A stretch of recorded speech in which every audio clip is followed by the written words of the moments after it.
What's up, YouTube? This is Mathis97, and welcome back to another episode of Smackdown vs. Raw 2008 General Manager Mode. Yeah, I don't even know. This is episode number 38, and we're here with ECW. Yeah, okay, anyway, enough of that. So, we're here with ECW, and as you saw in the news, blockbuster trade, we've got the Chris Jericho created wrestler that y'all wanted me to trade for some reason. So we got him. We got him now. And we got to go ahead and build up the popularity, unfortunately, so we're unable to use him just yet. But on the plus side, we've got some other stuff going on. We are in Chicago, Illinois, which means that's CM Punk's hometown, so I'm going to be playing that matchup off screen. I was originally going to showcase it, but then it went on forever. So I don't want to make this a really long episode, so I decided not to show it. But we have a tag team matchup there. As you can see, the Hardy Boys taking up Brothers of Destruction, HBK, and Mark Henry at ringside. CM Punk, Rey Mysterio, Nitro, and a TLC triple threat match. Is too much to say at once. Hardcore Fatal 4A, #1 contenders match. Sandman, Sabu, Mick, Foley, Terry Funk. Winner will face Batista for the ECW Championship at the pay-per-view. Triple H and Batista defeat Mr. Kennedy and Elijah Burke in a random tag team matchup there. Randy Orton defeats Edge in a First Blood matchup. They'll face off at the pay-per-view for that rivalry blow-off match. And the Brothers of Destruction with Mark Henry defeat the Hardy Boys with HBK at ringside. We've got this TLC triple threat matchup, which CM Punk did win. I went ahead and made sure that so we can get that little hometown bonus because we're in Chicago. And that's Punk's hometown. So, yeah, we're going to go ahead and throw entrances up then since I didn't show that matchup. Because this is a very special occasion, a very special matchup. So, I feel we should show entrances. I think it's appropriate. Coming down to the ring. The first entrant, the Sandman! Yeah, we know that Sandman defeated Batista last week on ECW television. So, Sandman, you have to say he's one of the favorites for this matchup. Sandman, of course, we just recently traded for him. Has it been about a month since we actually got him? I know it's actually been longer. It doesn't feel like we've had him that long, but we have. We've even showcased him in a match or two. So, I mean, Sandman, how can you not like this entrance? This entrance is just so boss. Comes in with the drink thing, the can, the beer, I don't know what it is. And then, of course, the Singapore cane, kendo stick, whichever one it is. And then he just kind of beats us over the face. As always, Sandman's trademark. It's awesome. But now coming down to the ring is Sabu, the former ECW champion. We know that Sabu is going to be wanting another shot at the title. He wants his title back. So I'd have to say Sabu is another favorite. Now coming down to the ring is Mick Foley. So this is basically a matchup between all the hardcore legends in this #1 contenders matchup. Because, I mean, it's the ECW title. We should get some hardcore people up in the title picture.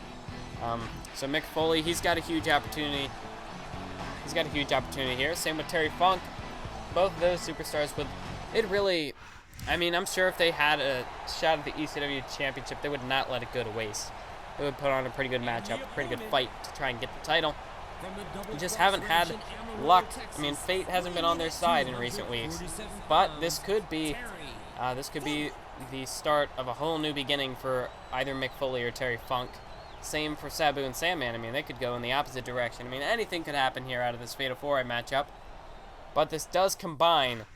well, it doesn't combine any feuds. It's just the one between Sabu and Terry Funk. So I'm sure Funk and Sabu are going to clash here in this matchup quite often. But as we can see now, this is a Fatal 4-Way matchup, and the #1 contender's spot is on the line. So, I mean, it'd be nice to have an ally in this kind of a matchup. You could work together to try and take out the common enemy.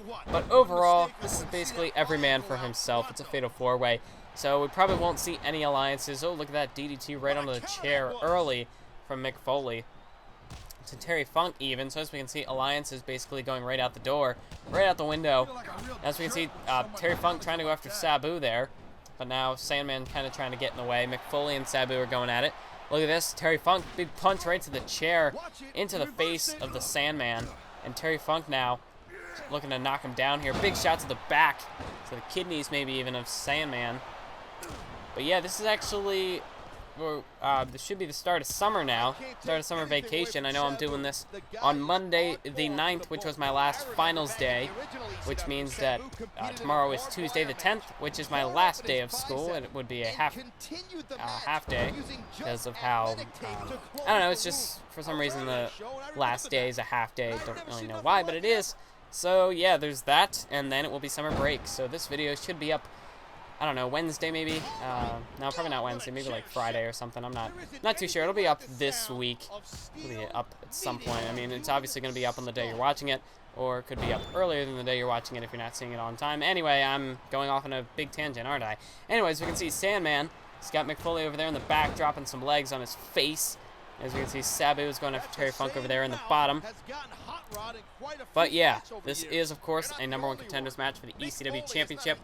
The title has been kind of flopping around as of late, but I don't know, now that Batista's got it for the second time, maybe things will change a bit. Well, technically, I guess it's the third, because, this whole, like, past month or two is actually, wait a minute, Sandman with the cover here. Could he have him? There's two, but no, Mick Foley stays alive. But, let's see, Batista won it back at that one ECW pay-per-view, and then lost it. No, wait, he won it, and then he lost it at the ECW pay-per-view, then won it back a couple weeks later, then lost it to Sabu in the steel cage, and then won it back. So, I mean, title's just been going all over the place, so hopefully that changes, and hopefully we can get a consistent champion. But who's to say? I mean, if Batista goes up against any one of these four superstars, it's going to be quite the challenge, because these are some hardcore guys, and they're willing to, you know, bring a few toys into the match. Because we can see Sabu with the cover on Terry Funk after beating him with a sledgehammer. But Terry Funk kicks out there. It was a close call. Sandman wasn't able to break that one up. He kept missing.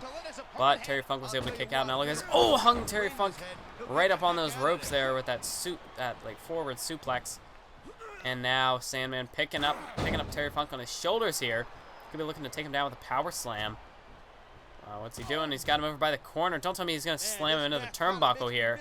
Sandman, oh, right into the turnbuckle, and then takes him down with a power slam. Sandman now, this could be the opening he needs. He could be about to put Terry Funk away. Oh no, Sabu's got Barbie. Sabu's got that, if I can talk.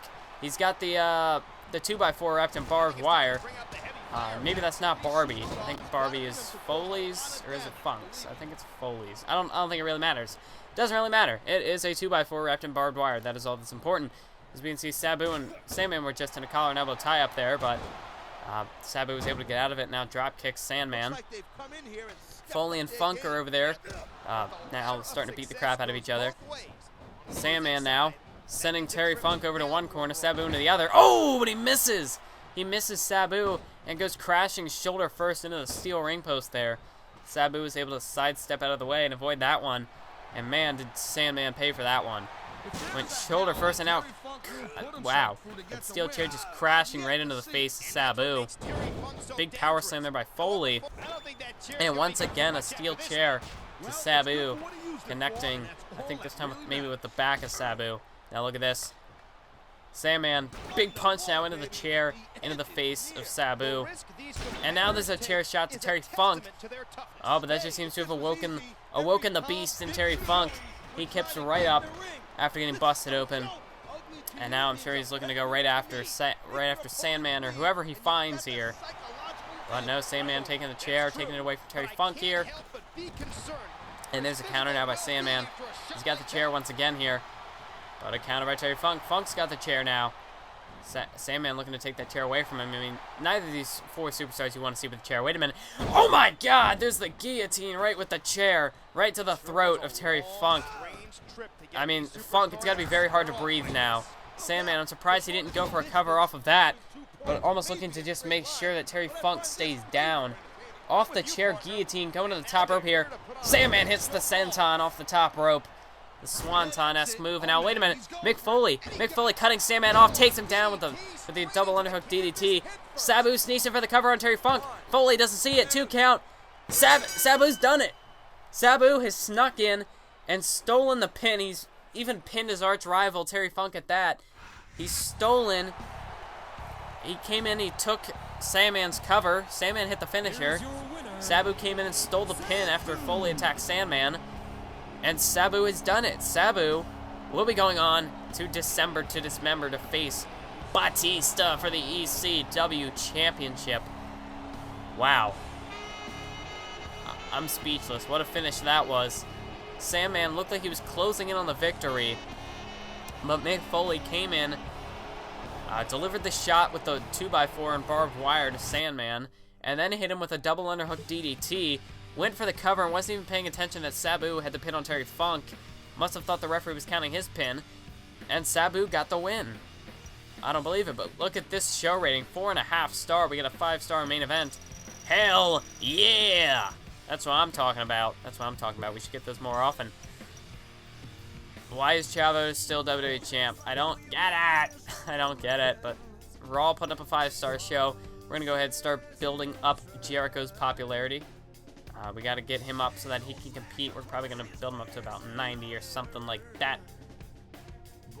We're going to get him on the show. If there are any, like, rivalries you want to see, because we're going to be getting to the, I don't know if you want to see Jericho in some sort of a rivalry, as we've got a couple of pay-per-views left. I think we've got the Royal Rumble, we've got an ECW one following that, and then we've got WrestleMania. So we've got 3 pay-per-views left.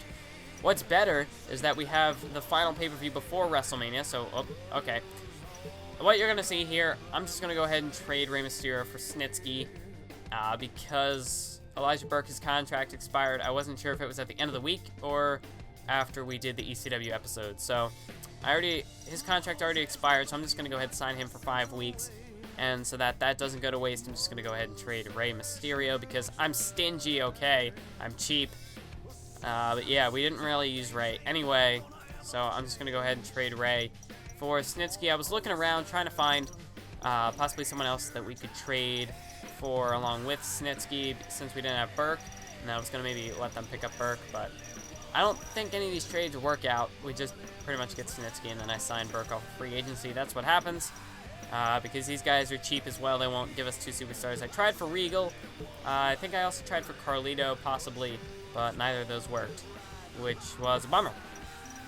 And look, I even went ahead and tried to build up Rey Mysterio some for the trade, but I didn't want to give them too much, so I think I went with like a website interview or something, which maybe in the long run, if I had done the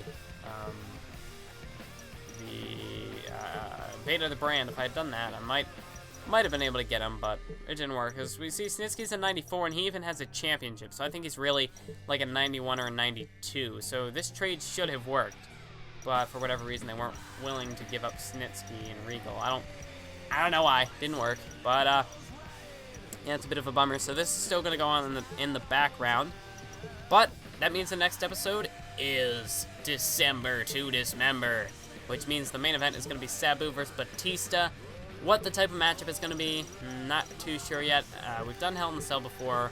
I mean, really, the big matchups for pay-per-views are like Hell in a Cell, Battle Royal, Last Man Standing. We've kind of done all those. So, I mean, maybe Last Man Standing, maybe Hell in a Cell. I'm not too sure. It's been a while since we had a Last Man Standing match that actually played.